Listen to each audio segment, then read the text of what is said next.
Okay, Mom and I are going to read from her book, from hers and Dad's book, Called to Serve. And I'm reading chapter 6, Starting a Family.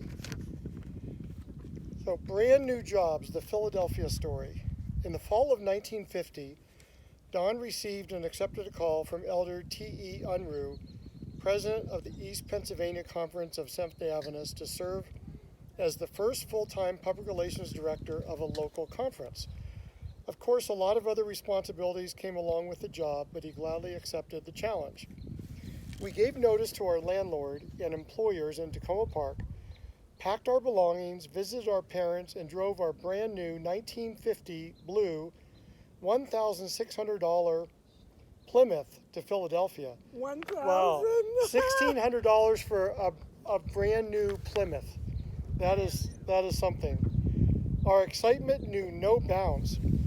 Helen and John Ward, parents of our college classmate Jack Ward, invited us to stay temporarily in the basement of their home. Chuck, is that working okay? Okay. They helped us find an apartment in a suburb of North Philadelphia. The Bela Sinwid address sounded ritzy. However, we lived on its only middle-class street. We didn't completely unpack, for we knew that in 6 months, the conference office and staff planned to move to Reading in the summer of 1951. Don needed to use the car for his work. I walked the few blocks from home each school day morning to Philadelphia Academy, where I taught the junior and senior English classes. I didn't remember that you taught junior and senior English classes. That is great.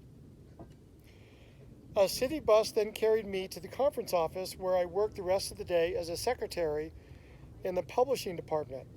Wow, you worked in the publishing department in 1950 or 51, and then again in the general conference in the publishing department for many years. So you have a special place in your heart for the publishing departments. Mm-hmm. Don and I drove home together at the end of the day. And here is a picture, Doris teaching English at Philadelphia Academy, 1950 to 1951. Hopefully we can see that in the video. Because we got a different job.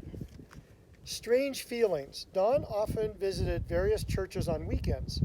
Sometimes I went with him, but one particular Sabbath I stayed home alone. I may have skimped on breakfast in my rush to be on time for Sabbath school at the North Philadelphia SDA Church. Upon reaching the bus stop, I felt lightheaded, so sat on the curb with my head down until the bus arrived. I remembered standing to sing a hymn in Sabbath school, but nothing more, until I woke up in another room with someone fanning me. I had fainted. Wow. Then the dear sisters in the church started wondering, is she or isn't she? In time, I realized that they had guessed right before I had. I was pregnant. Oh, with your firstborn son, Dave. Don and I hadn't planned on a baby quite so soon, but we quickly adjusted to the new challenge. After a serious discussion about finances, we decided that family must take priority over things. I could be a stay-at-home mom if we lived within our budget and didn't go into debt. We happily began to prepare for parenthood.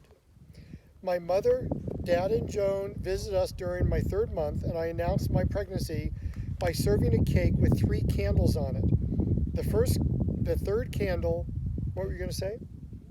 The 3rd candle represented our first baby and their first grandchild. We had a happy time together discussing plans. I taught through the end of that school year, and the academy staff gave me a baby shower before we moved to Reading. I had no morning sickness and felt well the whole time. The move to Reading. The East Pennsylvania Conference purchased for their headquarters a stately stone mansion with beautiful landscaping at 720 Museum Road in Reading. The Unruhs offered us the apartment over the garage, which we politely declined. I felt uneasy at the prospect of being alone after office hours and on weekends when Don traveled. On Gregg Avenue, several blocks from the office, the conference owned several semi-detached homes for employees. We had to wait for several months before we could move into one. We found a temporary, quote, nest in the country at the Circle J Ranch in Monton, just a few miles from Reading. Monton? So Mohtonton. I don't know how to pronounce that. We occupied the front part of a 2-story house with the owners and several children they cared for living in the rear. Our automatic washing machine found a home in a large upstairs bathroom. All went well until one day I heard them knocking and shouting, "There's water running down into our house." I rushed to the bathroom and discovered the outlet hose still hanging on the doorknob instead of on the side of the bathtub. The landlords mopped up and let us stay. Strike one. It never happened again. So you always remembered to put the discharge hose or the outlet hose in the right place. On becoming a mother, I received my prenatal care at the Reading Hospital from Dr. Muhlenberg, Chief of Obstetrics. As a professional courtesy, he did not charge a cent for the exams or for the delivery. Wow, that's very nice. Reading's park on Mount Penn featured a tall Chinese pagoda. Dawn and I often drove there to take walks. I exercised a lot, grew quite pregnant, and enjoyed my role as a homemaker. As our third wedding anniversary approached, Juanita Hode, I don't know how to pronounce that, Hodde, invited us for dinner on that day, but my labor pain sent us scurrying to the hospital the night before. The caudal anesthesia helped. Our firstborn son, David Allen Roth, arrived at 6:03 a.m. on Wednesday, August 29, 1951. And your oldest son will be 70 years old on August 29 of 2021. Mm-hmm. How do you feel about having a 70-year-old son? I don't see him Dr. Miarg did the honors in Dr. Muhlenberg's absence. He used forceps in the delivery of the 8-pound, 8-ounce, 20.5-inch long baby, which caused some bruising on his head. This disappeared within a few days. I survived the pain, cradled the red-faced, dark-haired miracle in my arms, then wanted nothing but sleep. Dawn didn't have much success in talking to me, so turned to my roommate, then left for our anniversary dinner alone. On your anniversary. Wow. He took me home on the 8th day. Wow, now they discharge new mothers within a day or so. Mm. I still felt quite weak, so help from Mother and my sister Joan proved to be a godsend. A boy named David. At the Circle J Ranch, nighttime breastfeeding didn't come easy. David did not go right back to sleep, and I needed sleep desperately. His crying disturbed the children in the bedroom not far from ours. I could tell because they knocked on our common door. One night I cried.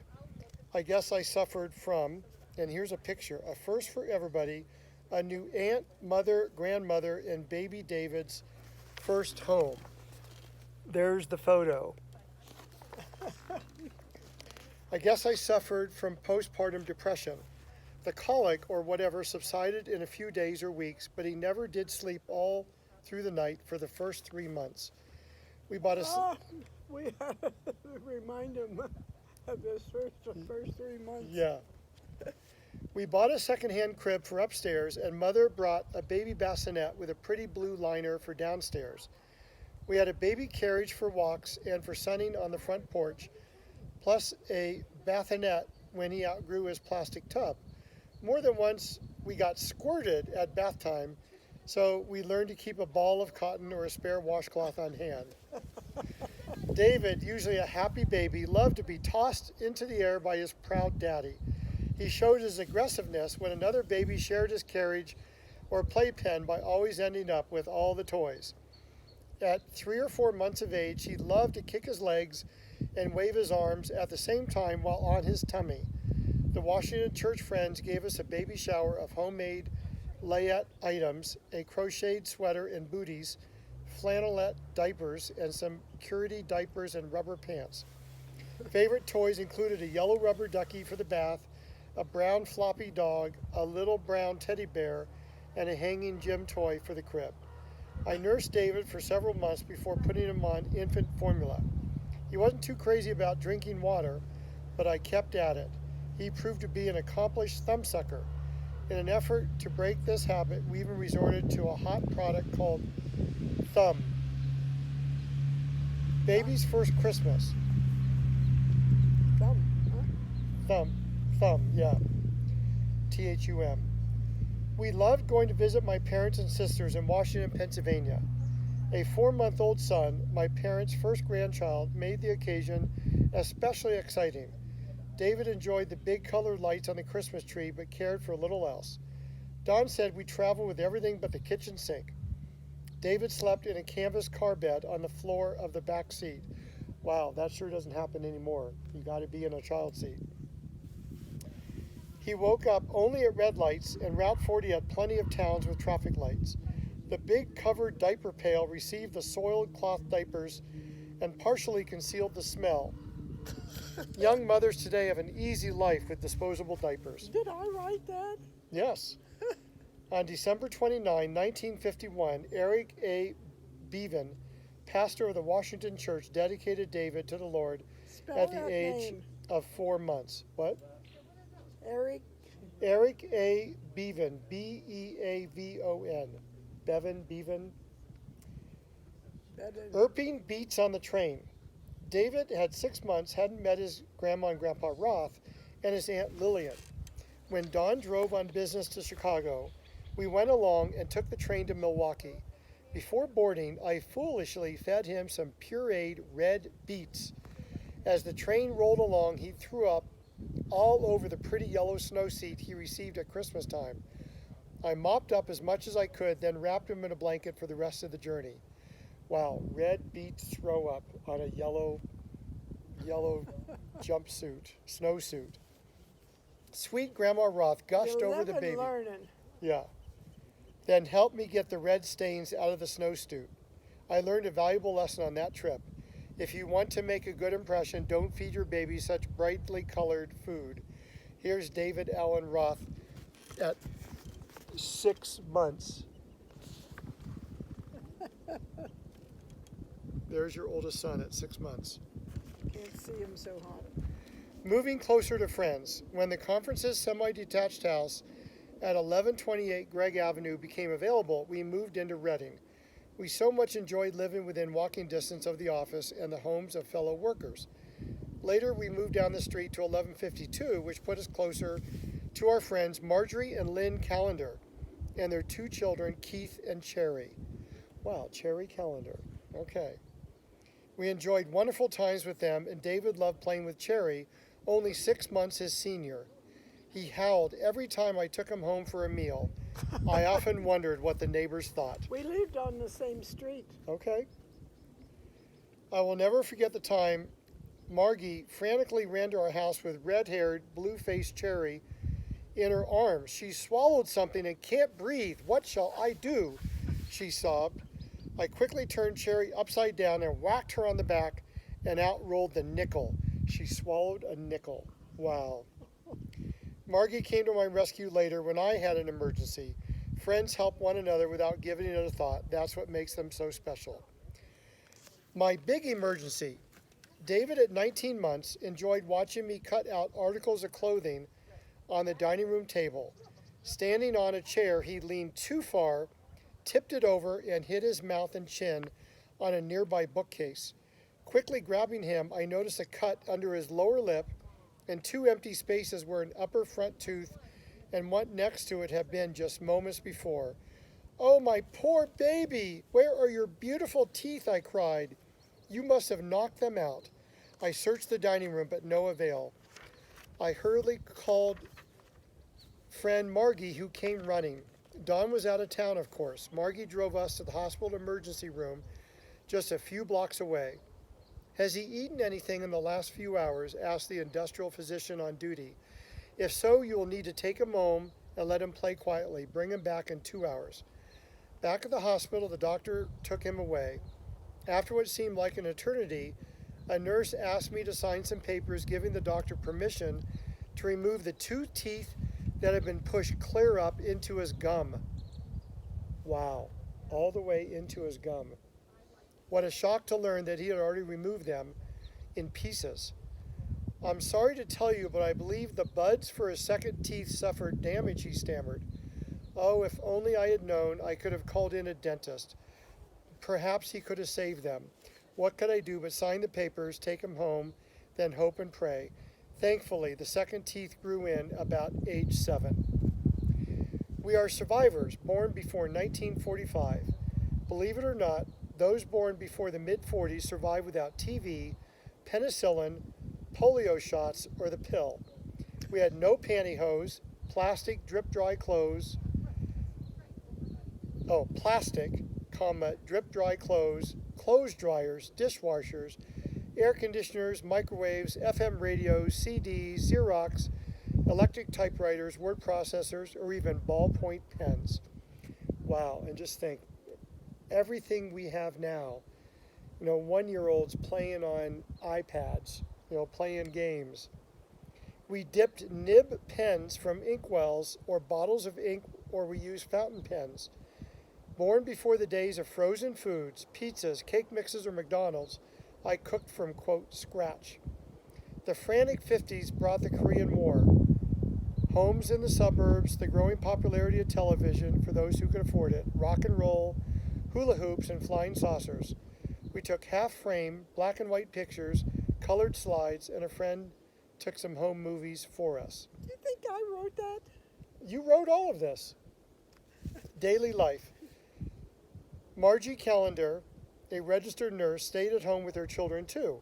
We often cooked and ate together and played games in the evenings. We attended Sabbath school and church services in the gymnasium of the Reading Junior Academy, located just a few blocks from our homes. So here's a picture of Lynn and Marjorie Callender and children. As members of the Dorcas Society, we did lots of baking whenever they held a bake sale at Pomeroy's department store. We went shopping by bus and took along folding umbrella strollers. The chapter's almost done, then we'll move. For the tiny tots. In good weather, we hung the laundry outdoors on circular clotheslines. The pole fit into a special hole in the ground. In bad weather, we used the lines in the basement. Finances tight. Don received a small salary and got paid just once a month. It took strict budgeting to make it stretch. In case of emergency, at the end of the month, we had a charge card at Pomeroy's where they had a grocery department. We mostly made do with the furniture we brought from Maryland. We did buy a new maple chest of drawers for David's things. I purchased very few ready-made clothes for myself, but used my featherweight Singer portable sewing machine to make dresses, skirts, blouses, pajamas, and robes. I even made Christmas gifts. Don received several really nice suits from one of his press secretaries. Her son had outgrown them. We viewed them as a gift from heaven. He wore them for many years. Ordering a new baby. About 1 month after David fell and lost his 2 teeth, Don and I decided to have another baby. This time I experienced some morning sickness. In August of 1953, my sister Joan married George V. Summers in the first wedding in the new Seventh-day Adventist Church in Washington, Pennsylvania. She asked me to serve as her matron of honor. Nearly 4 months pregnant at the time, I still looked pretty good, except for a little larger waistline. A month later, Lorraine Wilt came to live with us so she could attend the 9th and 10th grades at Reading Junior Academy. Her family felt she was too young and immature to go away to boarding school. I told her parents about my pregnancy, and they still wanted her to live with us during the week. Her father took her home for the weekends and for holidays. Lorraine fit in well and helped me when she had time. We have been good friends ever since. It's a girl. Diane Arlene Roth arrived on Thursday, January 28, 1954 at 7:20 a.m. on her Aunt Marion Runge's birthday. Also born at the Reading Hospital, she weighed 7 pounds, 4 ounces and measured 20.5 inches, same height as Dave. Thrilled to have a light-haired, blue-eyed baby girl, we considered our family complete. Oh, you considered your family complete. Good thing you had an oopsie 5 years later. We took her home to 1152 Gregg Avenue. David seemed happy to have a baby sister, but if the truth were told, I think he felt a little jealous of the attention we gave her. We had transferred him into a regular bed sometime earlier and had put the crib into the nursery so he would get used to the idea. Mother came to my rescue again. Diane had day and night turned around for a while, which didn't suit our schedule at all. The Cradle Roll Sabbath School enrolled her as a member.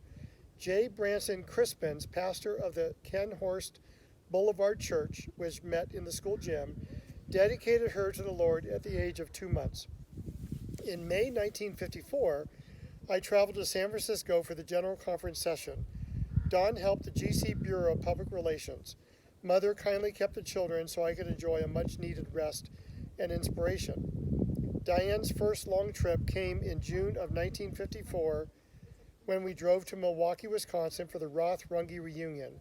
Nearly the same age, cousins Donna Smith and Kathy Runge and Diane had fun getting acquainted. My life seemed more than full with childcare, housework, church activities, and occasional travel connected with Don's work. But alas, before Diane reached 7 months, packing and moving time came again, this time back to Tacoma Park, Maryland. So that's the end of chapter 6 of Called to Serve. Mom, that's an interesting story of yours and Dad's first 2 children being born in Reading, Pennsylvania, and growing up. Wow. Thank you for reading that. Sure. I can't read anymore. I know.